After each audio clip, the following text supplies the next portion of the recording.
Assalamu alaikum. Welcome, everyone. Welcome to the second We Are Fatima Award. I am so excited tonight to share with you the second person that we will be celebrating today in this beautiful month of Ramadan. Kul aam wa antum bikhair. I hope that you have all had a beautiful second day of Ramadan. And today we are here, as we will be Mondays and Wednesdays, to celebrate the winners of Rabata's We Are Fatima Awards. Last night we were able to, well, first of all, let me just remind you that the We Are Fatima Awards are an award that we do every year where we choose a companion and we ask you to send in your nominations for people who are living in this time, in the most, let's go like this so we can see a more beautiful background maybe, who are living in this time in a way that is the most similar to the way of the Prophet ﷺ and his companions, especially his companions, and especially the companion that we choose. And this year we chose Fatima az-Zahra. May Allah subhanahu wa ta'ala be pleased with her. Yesterday, and in choosing Fatima az-Zahra, we have divided, because the companions were so great. They are so great that it is really, we can't really find anyone who is fully living the life of a companion today. So what we do is we look for people who are living aspects of the lives of the companions, and we divide up these companions and the things that they did and who they are. Whoops, sorry about that. And we give these awards based on different parts of who they were. And yesterday we awarded Imam Suhaib Sultan the award for a hero. May Allah be pleased with him and help him and reward him. Today, we are going to talk about Fatima Zahra and give our second award. Now, this award today is given to someone who is a hard worker. And I think that when we talk about the story of Fatima Zahra, this is part of the story that many of you probably already know, which is that Fatima radiallahu anha, at one point, out of concern for her, Ali radiallahu anh was concerned for the amount of work that she was putting in, this kind of tedious work, all this tedious work that happens every day, and it was really exhausting.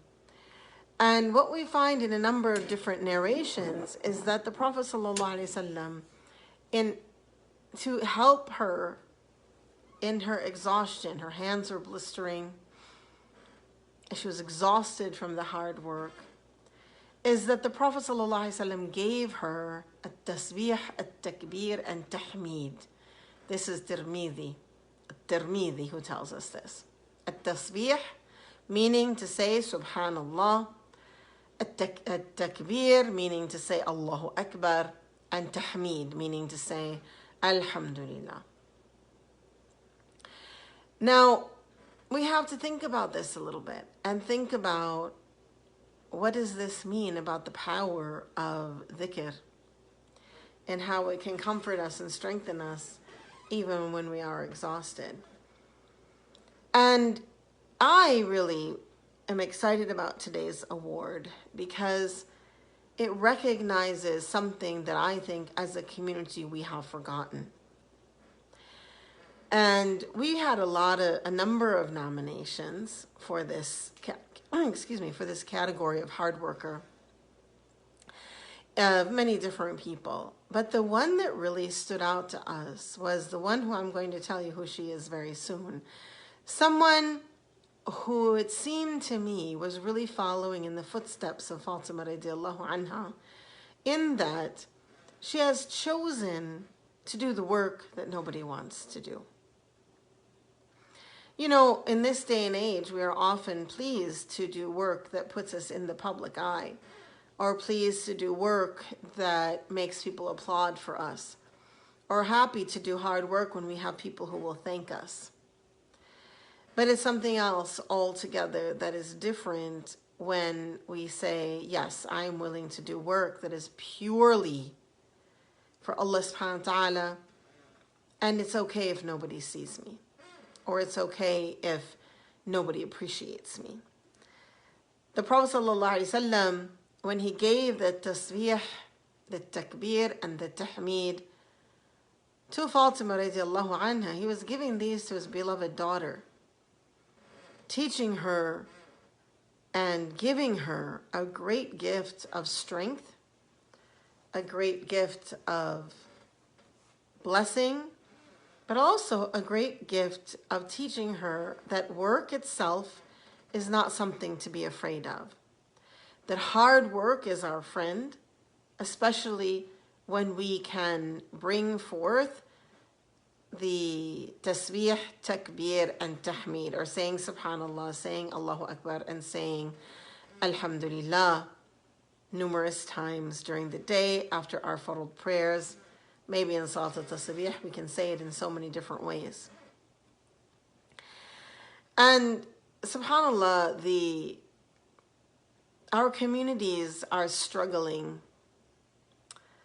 We are in a time where we don't know how to work together. There's a lot of bitterness and anger. We're struggling in a global struggle of all sorts of big issues, really big issues. And sometimes it feels like the only way to make things better is to take care of those big issues. Things like racism, sexism, systemic oppression, Islamophobia, all of this just horrible stuff that's happening around the world. It sometimes can feel like the only way I can do anything good is by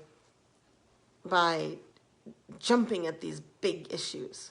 And then we look at Fatima radiallahu anha. She did so much good. And much of what she did, we don't know. Like much of what she did, we don't know. Like each time we talk here, we're going to point out something different about her. But much of what she did, we really don't know. We know that she loved her father, the Prophet, Rasulullah sallallahu alaihi wasallam.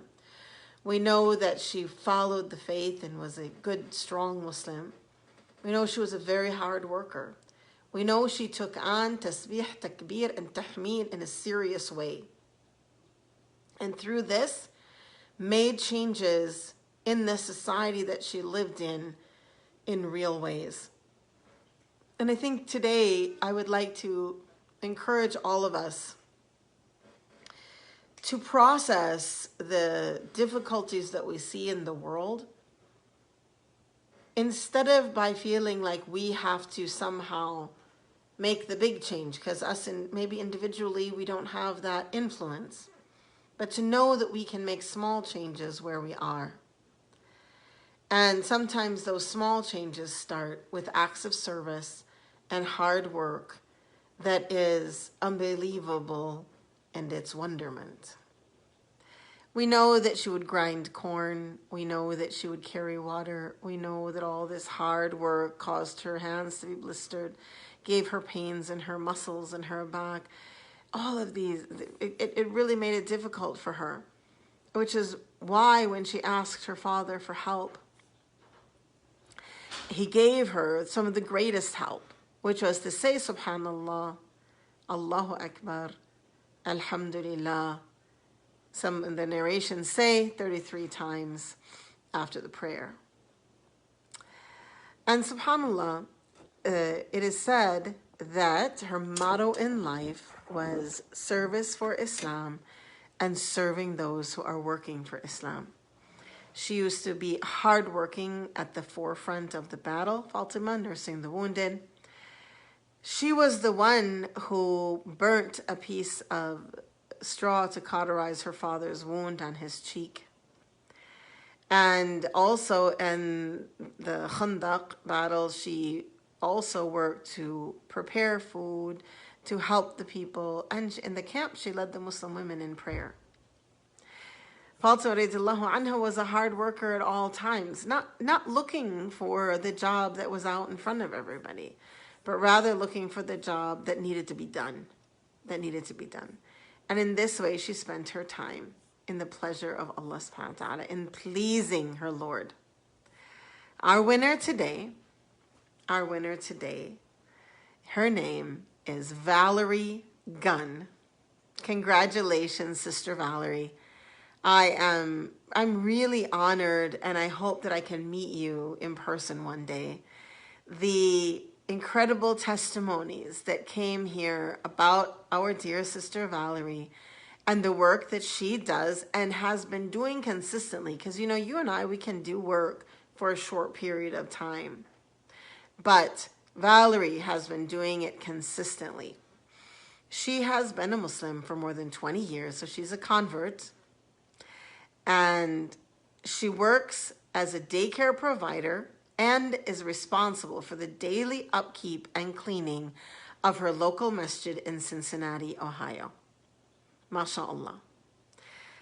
She is doing this hard work. I haven't been to the masjid in Cincinnati, Ohio, but there was once a masjid I went to in Philadelphia that it was the first time I had entered a masjid that, because so often, for women, we're slunked off to some place that is filthy or smelly or just doesn't feel like a masjid.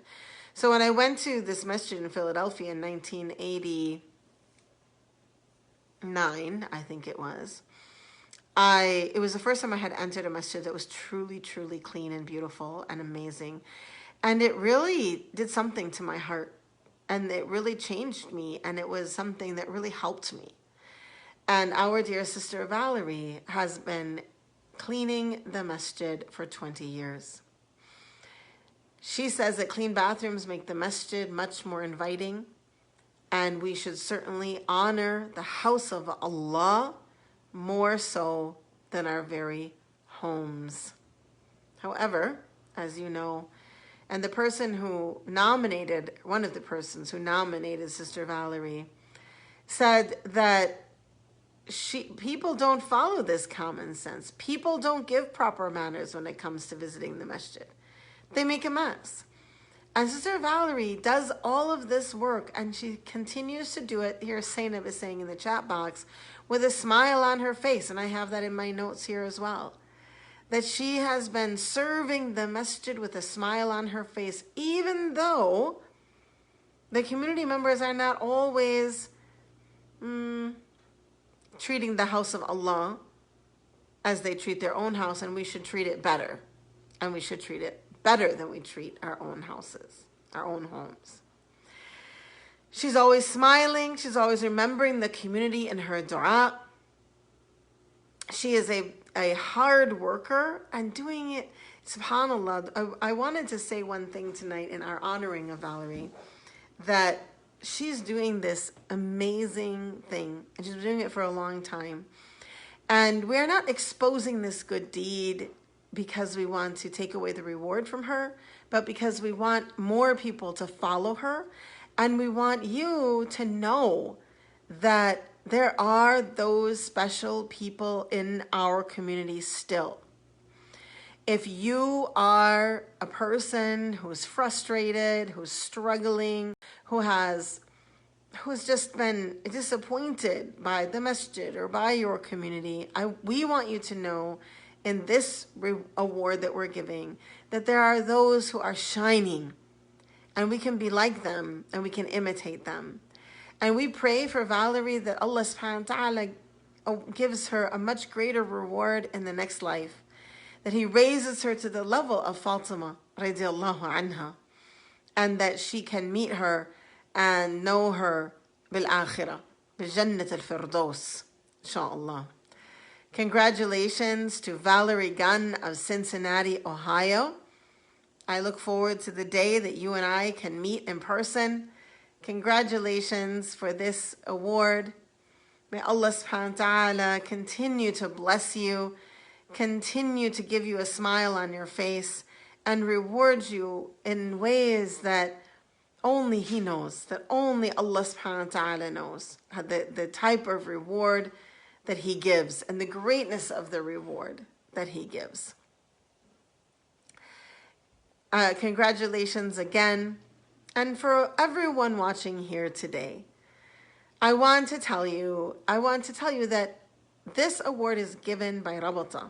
And you can go to rabata.org, rabata.org, and learn more about our organization, where we are working to create positive cultural change through creative educational experiences.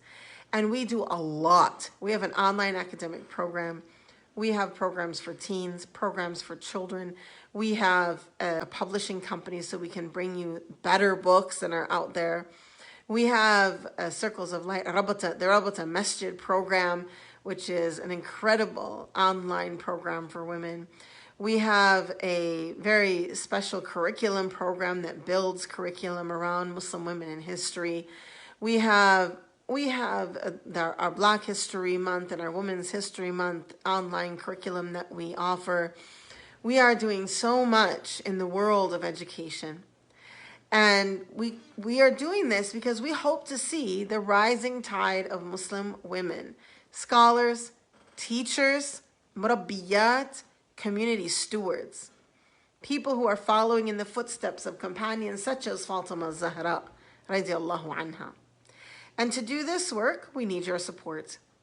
So we ask you today, before you hang up and step away from this video, to go ahead and go to either rabata.kindful.com to become a monthly donor, or go to launchgood.com/rabata, RABATA. You can look us up on LaunchGood and donate there. Go to launchgood.com/rabata and donate to Rabata today.